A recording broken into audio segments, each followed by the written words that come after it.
اب یہ جو ملاقاتیں ہو رہی ہیں، یہ ملاقاتیں تو موجودہ قیادت کو کرنی چاہیے تھی. شاہ نہیں محمود نہیں قریشی نہیں، صاحب کو یہ خود بھی کہنا پڑ دیکھیے گیا ہولڈ آن کہ ہولڈ کوئی آن. ملنے آ جائے. عمران خان کا دیکھیے، عمران خان کا ایک پرنسپل سٹینڈ عمران خان نے خود کہا ہوا ہے، میں نے نہیں کہا، میں اس کو صرف ریپیٹ کر دیتا ہوں کہ وہ لوگ جنہوں نے پریس کانفرنس کی تھی اور پیچھے ہٹ گئے تھے، میں جب واپس آؤں گا میں ان کو لے لوں گا، depends on individual to individual. صحیح. لیکن جن لوگوں نے پارٹی چھوڑ کے کسی بھی پارٹی کو جوائن کیا تھا ان کی واپسی نہیں ہے. تو صحیح. اس میں سر اس طرح میں تو بھی کچھ سر نہیں ہے اس سوری میں. قطع ہاں جی، کلامی کے لیے، مرزا افریدی صاحب کو بھی تو پھر سینیٹر بنایا گیا، انہوں نے بھی تو کنڈیم کیا تھا جو 9 مئی کو ہوا تھا. عمران خان نہیں، انہوں نے پارٹی نہیں چھوڑی تھی، انہوں نے کنڈیم کیا تھا، اور یہ اختیار عمران خان کے پاس ہے. صحیح. اگین انہوں نے کہا ہے یہ اختیار ان کے پاس ہے، میرے پاس نہیں ہے. صحیح. رہی بات یہ سابقہ، سارے ضرور جائیں ملے، مجھے اس سے کوئی پرابلم نہیں ہے. اچھی بات ہے کہ جا کے شاہ محمود قریشی سے ملے، بلکہ مجھے تو اس بات کا وہ ہے کہ ہمارے لوگ، چونکہ وہ میڈیا میں نہیں آئے، مجھے نہیں پتا کہ جا کے ملے. اگر نہیں ملے تھے بہت غلط کیا، جا کے صحیح. ملنا چاہیے. لیکن صحیح. صرف شاہ محمود قریشی کیوں، سب کو جا سب کے کوئی ملنا چاہیے، یہ ہماری لیڈرشپ کے ورکرز کو لیے. بھی ملنا چاہیے لیکن سر. ایک بات یاد رکھیں، ہاں جی، لیکن ایک بات یاد رکھیں کہ اگر کوئی یہ امپریشن دینا چاہتا ہے کہ پاکستان تحریک انصاف کی لیڈرشپ ڈیوائیڈ ہو رہی ہے، پاکستان تحریک انصاف کی پریزنٹ لیڈرشپ میں 100 آپس میں differences who, they will stand like بالکل ون. ٹھیک سر، اور یہ آپ ان کا لوگوں پوائنٹ نے آ گیا. کے پی کے سینٹ بالکل، کے الیکشن میں بتا دیا. No doubt. نصر اللہ ملک صاحب، یہ ملاقات جو ہوئی، ملاقات آسانی سے تو نہیں ہوتی. ڈیفینیٹلی کسی نے ملاقات ارینج کرائی ہوگی، تو اس کا مطلب پھر یہ ہوگا کہ جنہوں نے ملاقات ارینج کرائی ہے، کیا وہ بھی کوئی سیاسی درجہ حرارت نیچے لانا چاہتے ہیں، یا شاہ محمود قریشی صاحب کا جو کردار ہے اس کو شیڈی بنانا چاہتے ہیں؟ کیونکہ بہت سے اس کے اوپر ازمپشنز آ رہی ہیں کہ پہلے شاہ محمود قریشی صاحب کو بری کیا گیا، اب ان سے ان لوگوں کی ملاقات ہو گئی. یہ کیا ہو رہا ہے؟ تھوڑا سا اس پہ کچھ آپ لب کشائی اگر کر دیں. دیکھیے میں سمجھتا ہوں کہ ملاقات حکومت نے فیسیلیٹیٹ کیا، جس کے بعد یہ ملاقات ہوئی ہے. لیکن اگر آپ 2023 میں دیکھیں، 2023 میں بھی یہی رہنما فواد چودھری صاحب جو ہے، عمران اسماعیل صاحب اور محمود مولوی صاحب، یہ ملے تھے اڈیالہ میں شاہ محمود قریشی صاحب کے ساتھ. اور اس کے بعد پھر یہ آپ ملاقات ہوئی ہے. اس ملاقات کے لیے باقاعدہ فیسیلیٹیشن حکومت نے دی ہے. درجہ حرارت کم کرنا ہر سیاسی جماعت کی، حکومت کی بھی کوشش ہے، اور میں سمجھتا ہوں ہر کوئی چاہتا ہے کہ درجہ حرارت کم ہو. صحیح. لیکن اس کے لیے میں سمجھتا ہوں جہاں حکومت کو بھی 2 قدم پیچھے آنا پڑے گا، وہاں پاکستان تحریک انصاف کے جو ہارڈ لائنرز ہیں ان کو بھی پیچھے آنا پڑے گا.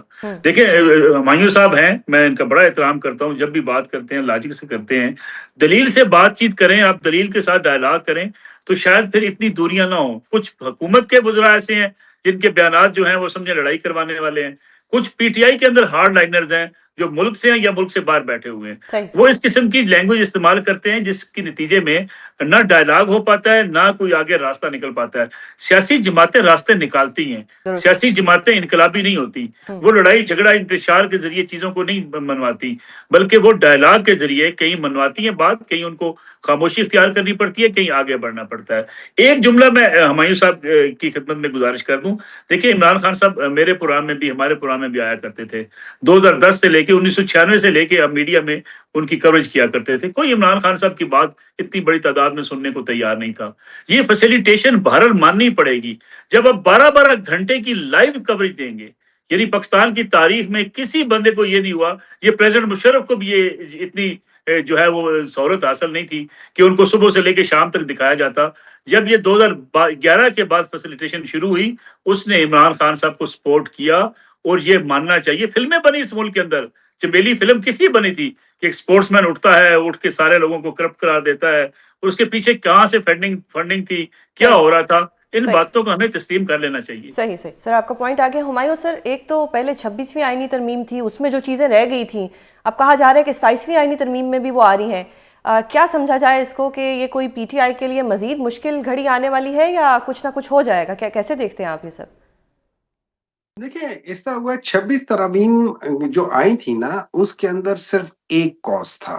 وہ کاز یہ تھا کہ جوڈیشری کو ٹوٹلی ڈپینڈنٹ کر دیا جائے ایگزیکٹو کے اوپر.